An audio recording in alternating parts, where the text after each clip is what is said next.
Ada berita penting di tahun 2023 ini kepada semua pemilik EKTP, pemilik surat izin mengemudi atau SIM, pemilik STNK, dan para pemilik BPKB di seluruh Indonesia. Jadi ada informasi terbaru di tahun 2023 kepada para pemilik EKTP, SIM, STNK, dan BPKB. Simak informasi ini sampai selesai agar teman-teman semuanya tidak gagal paham dan salah paham dalam menyerap informasi yang telah kami berikan.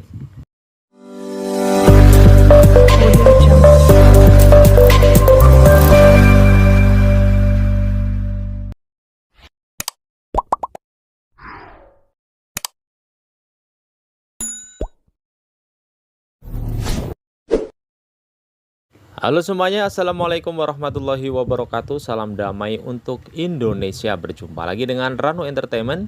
Di kesempatan kali ini kami akan memberikan informasi penting kepada seluruh pemilik EKTP, surat izin mengemudi atau SIM, STNK, dan BPKB di tahun 2023.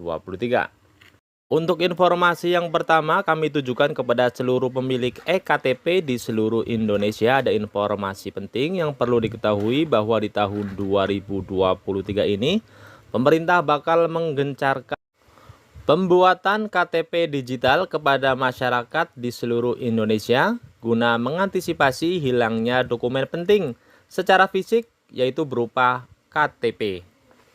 Sebab dengan KTP digital ini, dokumen kependudukan nantinya tidak perlu lagi dicetak atau disimpan di dalam dompet.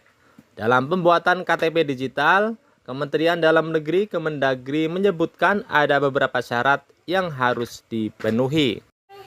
Seperti diterangkan oleh Dirjen Dukcapil Kemendagri Zidan Arif Fakrullah, salah satu persyaratan untuk pembuatan KTP digital adalah mempunyai handphone.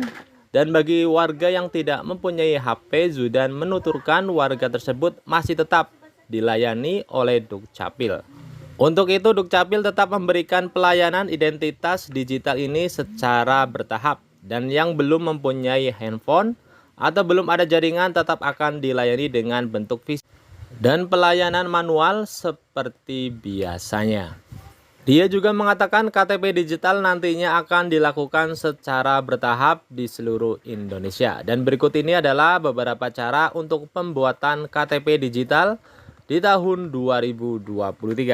Untuk yang pertama, unduh aplikasi identitas digital di Play Store di ponsel teman-teman semuanya. Kemudian yang kedua, input nomor induk kependudukan atau NIK, alamat email, dan nomor ponsel yang aktif. Kemudian yang ketiga, melakukan verifikasi wajah. Yang keempat, pembuat KTP digital nantinya akan melakukan verifikasi email.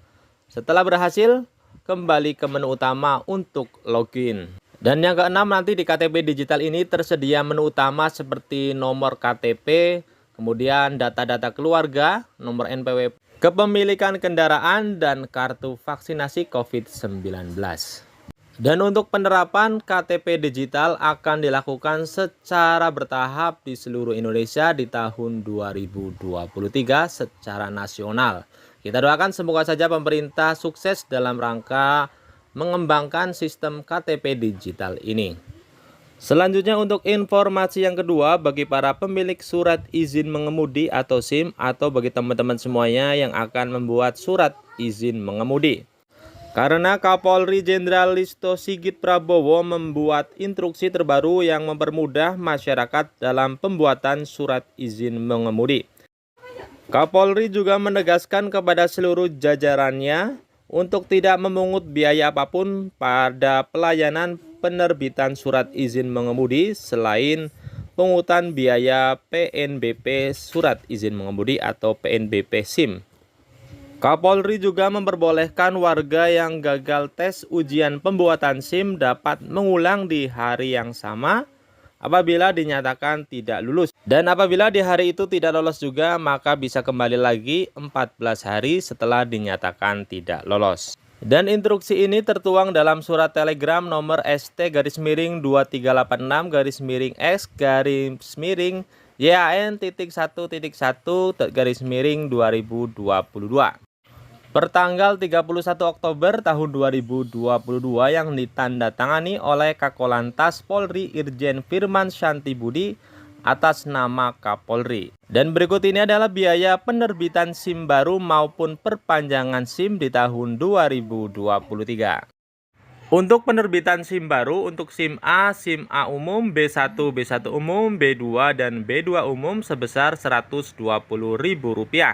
Kemudian untuk SIM C1, SIM C2 sebesar Rp100.000. Kemudian untuk SIM D1 sebesar Rp50.000 dan SIM internasional sebesar Rp250.000. Selanjutnya untuk perpanjangan SIM A umum, B1 umum, B2 umum sebesar Rp80.000. Kemudian SIM C1, C2 sebesar Rp75.000. Kemudian SIM D dan D1 sebesar Rp30.000. Kemudian SIM internasional sebesar Rp225.000. Arahan Kapolri selanjutnya adalah pelaksanaan pemeriksaan kesehatan jasmani dan rohani. Calon peserta uji SIM adalah di luar mekanisme penerbitan SIM dan dilaksanakan di luar area gedung Satpas. Dalam hal ini, biaya pemeriksaan tersebut dipungut langsung oleh dokter atau psikolog pada pelayanan pemeriksaan kesehatan. Kapolri juga melarang petugas pelayanan penerbitan SIM menyalahgunakan pelaksanaan pemeriksaan kesehatan tersebut untuk melakukan pungutan biaya lain, baik secara langsung maupun tidak langsung. Untuk informasi yang ketiga, yaitu bagi para pemilik surat tanda nomor kendaraan atau STNK. Pemerintah akan melaksanakan pemblokiran STNK pada tahun 2023 bila para pengguna kendaraan tidak melakukan perpanjangan setelah masa berlaku 5 tahun habis selama 2 tahun berturut-turut. Direktur Jenderal Bina Keuangan Daerah Kementerian Dalam Negeri Agus Fatoni mengatakan ketentuan ini sebenarnya sudah tertera dalam pasal 74 Undang-Undang Nomor 22 Tahun 2009 tentang angkutan umum dan angkutan jalan, namun saat ini belum juga terlaksanakan. Kami dari tim pembina Samsat Nasional sepakat akan segera melaksanakan agar tertib administrasi pemilik kendaraan bermotor dan pendapatan daerah bisa meningkat efektif di tahun 2023. Jadi di tahun 2023 ini, status kendaraan menjadi bodong permanen jika STNK-nya tidak diperpanjang selama 2 tahun berturut-turut. Jadi kendaraan yang diblokir tidak dapat diaktifkan kembali. Fatur juga menambahkan kebijakan ini agar berlaku efektif, maka pemerintah daerah kedepannya juga perlu menghapus pemutihan pajak kendaraan bermotor karena menurutnya kebijakan ini tidak mendidik masyarakat untuk membayar pajak tepat waktu. Selanjutnya informasi yang terakhir atau keempat adalah informasi kepada seluruh pemilik buku kepemilikan kendaraan bermotor atau BPKB. Polri akan memperkenalkan teknologi yaitu BPKB elektronik. Dan BPKB adalah salah satu dokumen yang wajib dimiliki oleh semua pemilik kendaraan bermotor. Jadi nantinya BPKB di masa depan akan dibuat dengan cara elektronik. Dan di dalamnya nanti akan ada chip canggih yang digunakan untuk satu fungsi tertentu. Nantinya chip yang dipasang di dalam BPKB ini untuk menyimpan data-data kendaraan secara akurat.